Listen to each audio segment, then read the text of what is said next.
Welcome to online English class. Hi everyone, I am Phoebe. I am with you and you stay with me. After a long time, I came in front of you with a new video. In order to maintain continuity with my previous video, today I am going to discuss a present perfect tense and how you can translate a Bengali present perfect tense into English.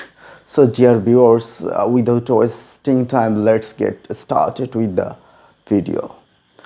I would like to say that this video is on tree and writing.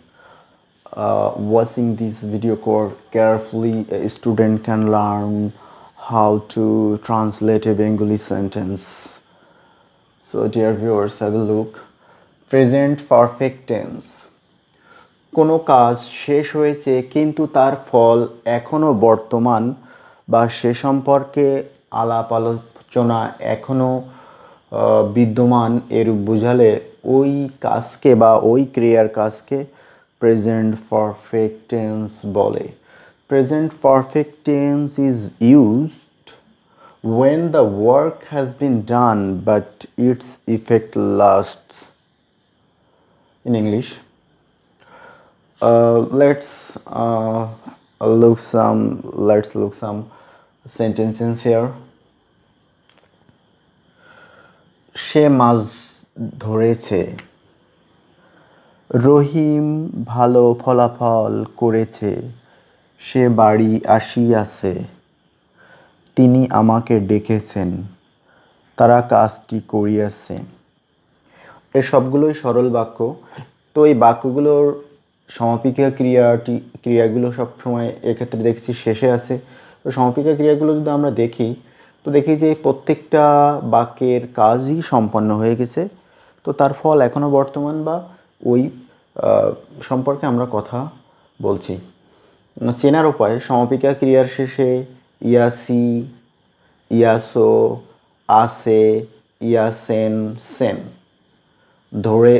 ধরেছে, করেছে, আসিয়াছে, ডেকেছেন, করিয়াছে। তো সবগুলো ভার দ্বারাই ক্রিয়া সম্পন্ন হয়ে গেছে, কিন্তু তার ফল বিদ্যমান বা বর্তমান তেমনই বোঝাচ্ছে। তো এর গঠনটা যদি আমরা দেখি, এর ইংরেজি বাক্যের গঠন হবে সাবজেক্ট প্লাস হ্যাজ বা have plus ভিত্রি plus object plus CX. Dear viewers, আমি এখানে প্রেজেন্ট পারফেক্ট টেন্সের সাথে সম্পর্কিত একটা স্ট্রাকচার লিখেছি এবং এই স্ট্রাকচারটি প্রেজেন্ট পারফেক্ট টেন্সের অ্যাফার্মেটিভ সেন্টেন্সের সঙ্গে সম্পর্কিত। সাবজেক্ট প্লাস হ্যাজ বা have plus ভিত্রি plus object plus EX. তো সাবজেক্ট যদি থার্ড পারসন সিঙ্গুলার নাম্বার হবে, শুধুমাত্র সেই ক্ষেত্রে সাবজেক্টের পরে হ্যাজ বসবে, অন্য ক্ষেত্রে have.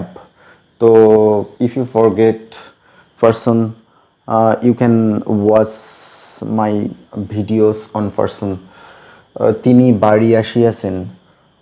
In order to translate this sentence, I would like to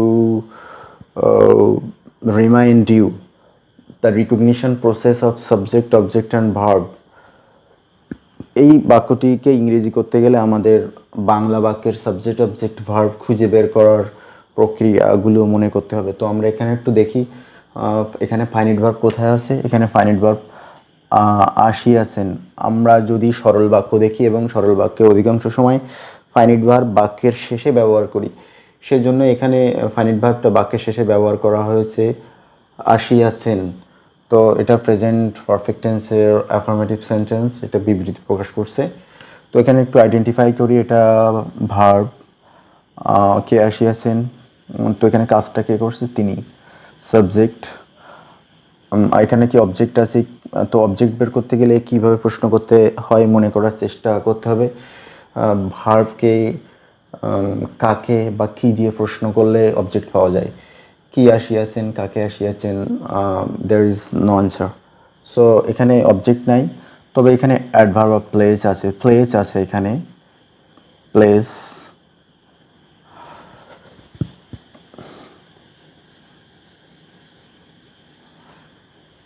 place.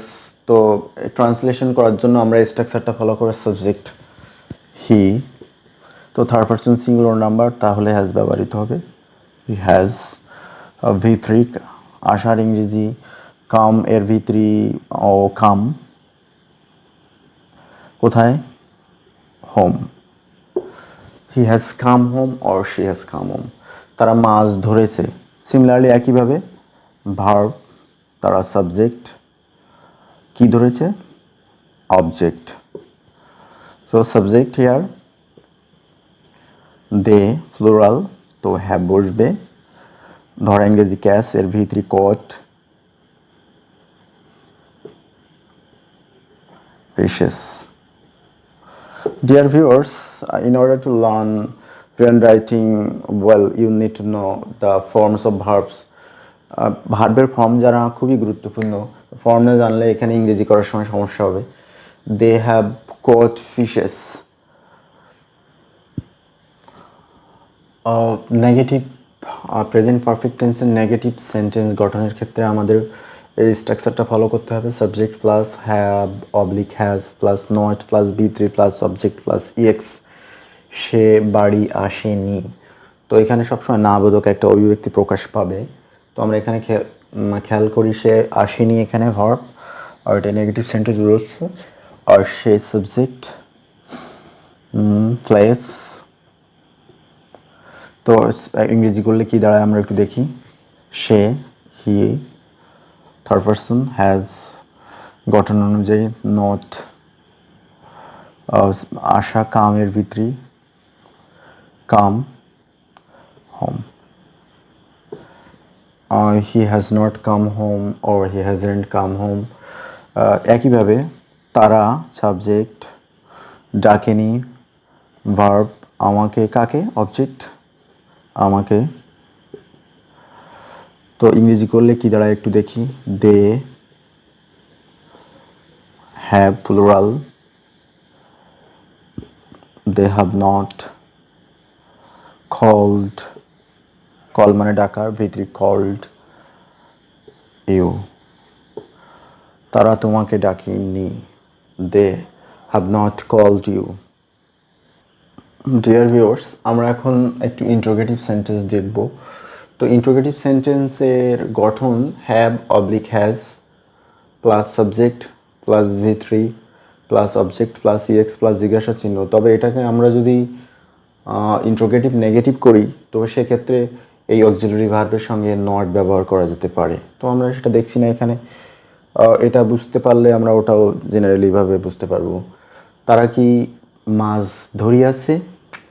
So question mark এখানে প্রেজেন্ট পারফেক্ট টেন্সের ইন্টারোগেটিভ সেন্টেন্স। সো শুরু হবে অক্সিলারি ভার্ব দিয়ে। তো এখানে তারা প্লুরাল, তাহলে হ্যাভ হবে, have, they subject plus V3 catch first participle caught CAUGST caught fishes SICS জিজ্ঞাসা চিহ্ন। হ্যাভ দে কট ফিশেস, কিন্তু এটাকে আমরা যদি ইন্টারোগেটিভ নেগেটিভ করি তাহলে আমরা এখানে এটাও লিখতে পারি হ্যাভেন্ট দে কট ফিশেস, তারা কি মাছ ধরেনি। একইভাবে সে কি পাশ করিয়াছে, হ্যাজ হি, হি সিঙ্গুলার এই জন্য হ্যাজ ব্যবহার করা হয়েছে। হ্যাজ হি ফার্স্ট, সে কি পাশ করিয়াছে।